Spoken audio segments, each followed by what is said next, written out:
It's a Wednesday afternoon. Basketball game tonight, 9 o'clock tip. Cuse and Boston College. Orange and the Eagles. I just told you it was going to be an exciting game, so we'll see if we're right coming up later on tonight. Cuse and BC. 9 o'clock in the Dome. First of two meetings in the next few weeks. They'll be back in Chestnut Hill before the month of January is out. Well, as we do every Wednesday, we talk to Orange assistant coach. He is Alan Griffin. Always good to chat with Griff. It was nice of him to join us on a game day. Here's my conversation with Griff from this morning.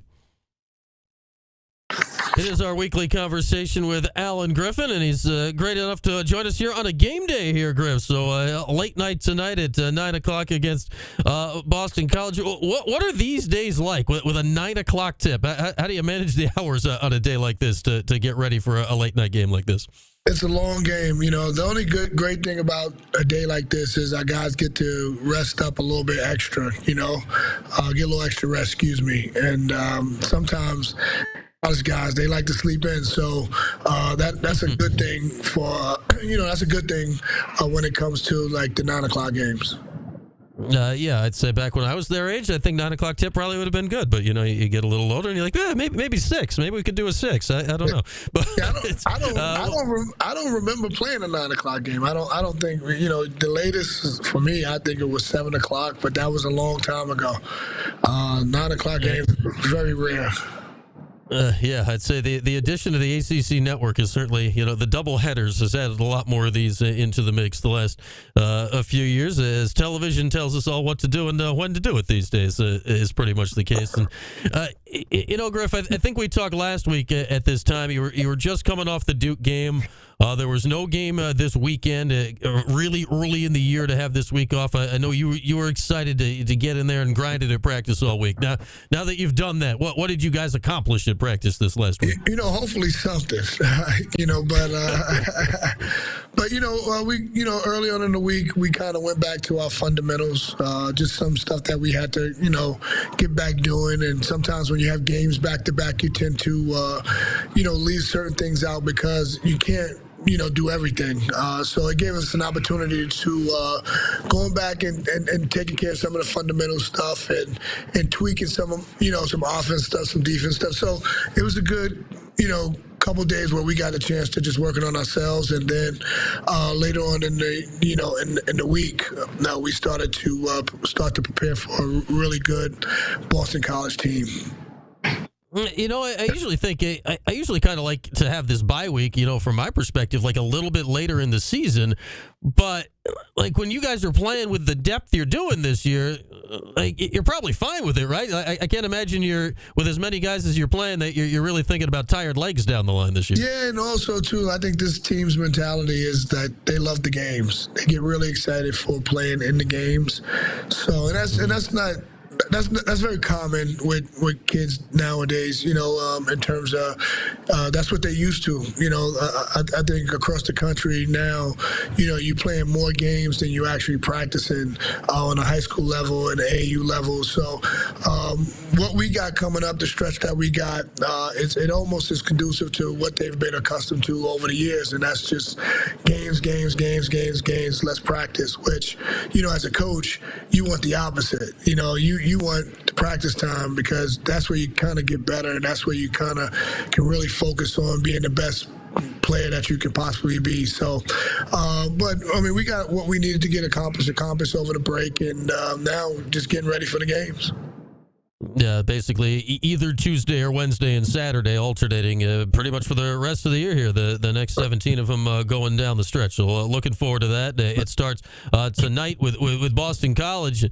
And man, Griff, looking at this Boston College team, it's way different, right? Like Quentin Post is still there, but they're scoring 1 million points this year. And when they've been known under Coach Grant the last couple of years for their defense, this is quite a switch year for BC this season. Yeah, definitely.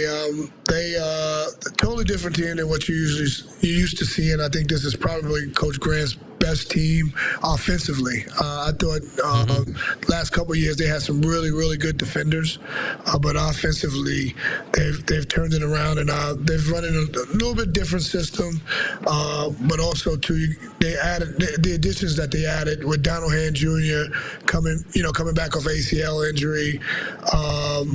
Kelly coming back, who played great off the bench for them last year, and then I think the most important piece that they had was the kid Claudell Harris Jr., the transfer from.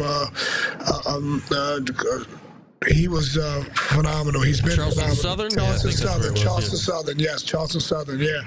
And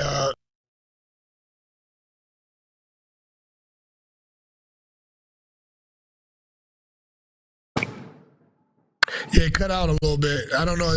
Oh, there you are. We got you back, Griff. We got you back. That's the second time we did that. So, yeah.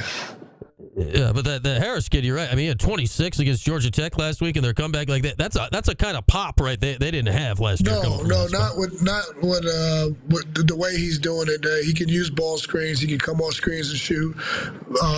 He can shoot off the dribble. Like, he's a very, very, very good offensive player, and probably one of the best that Earl's had there since he's gotten the job outside of Quentin Post. So it's going to be a challenge. Yeah, I'd say outside of Quentin Post, as Alan Griffin is with us, that's the most important sentence there, because Quentin Post, man, he's that guy. Like, he's 7 feet tall. He, points, rebounds, assists, block shots. He can shoot the three, all this stuff. I look at him. You're playing him. You played Filipowski last game. Like, what similar, different for Syracuse fans tonight? What is the similarities and differences between these two big guys that can really stretch you out a little I think the one similar thing that they both are physical post players. Like, they're gonna let you feel them. You're gonna know that their presence is here. And I think they both are skilled in terms of being able to play inside or outside on the perimeter. I think Post, because of his European background, probably passed the ball a little bit better than Flip. But in terms of Flip is a little bit more physical, a little bit better in the post in terms of feel and touch around the basket. So that's the similarities and the differences between the two. But, Post is, I think when it's all said and done, going to be one of the guys that you talk about as one of the best big guys in the country. Yeah, he's just been outstanding so far this year. 18 points a game, 8 boards. He's shooting darn near 50% from three. And you mentioned his passing. Like, I think we saw that last game against Georgia Tech, and we've seen it a lot recently. What do you have, 6 assists or something? Yeah. Last weekend. What kind of element is that from a 7-foot guy that most teams don't have? Think about when we had Marek Dolezaj, and a guy that can play on the perimeter and a guy that can pass, and you can run offense through them. And they do a really good job of running a lot of their offense through Post, which actually makes them run a very good continuity offense, and their offense has a lot of flow to it. So it's going to be a pretty good task for our team, but I think our guys are up for the challenge. Well, what's this? I mean, I don't even say stretch of a schedule, because this is like the rest of the schedule. When you look at the ACC this year, like, everybody is, net ranking decent. All of these games are opportunities in kind of both ways in the league. Like, this would be a huge win for BC. This would be a big win for you guys tonight. What's it like when you look at this schedule and it's like, yeah, all of these games can really help out all parties in the league going forward? I mean, this is why you come to Syracuse, and this is why you play high major Division I basketball, because you want to be in these situations. Yes, we wish our situation was a little bit better, but given what we did in the non-conference and what we got ahead of us, again, I think it's a great challenge, and we position ourselves to really making a run at this. So again, this is why you come to Syracuse and places like Syracuse, because you want that challenge. If you don't want that challenge, don't never go to a high major Division I school, at this level playing. Yeah, you guys are getting the exact challenges you want at this point, which is great. Getting you set up here in ACC play this season. As Alan Griffin is with us, getting you ready for Cuse and Boston College tonight. And I do want to hit you on the next game real quick. I'm sure you guys will dive into that obviously more tomorrow and Friday. You talk about differences in post players you got to deal with. You're going from a post who you can find everywhere on the court. Then you got to deal with the big dude who's been in college for 98 years at Armando Bacot on Saturday. What's the turnaround like going from, two of the most skilled guys in the league, but they go about it really differently? Yeah, I don't kind of look ahead too much, but obviously you have to, especially with the schedule that we got coming up. But Bacot is playing at a high level right now. He got off to a really slow start, not so slow, but slow start. But in the last 2 or 3 games, he's been playing phenomenal, and Carolina is looking like one of the best teams in the country. So, or if not the best team in the country. Again, we have our hands full coming up, but again, these are opportunities for us. We've played some really high major games, excuse me, early on, especially going to Hawaii, playing Tennessee and Gonzaga, and then obviously playing Virginia and Duke. So we've been in these games, and we just got to be ready and put our best foot forward.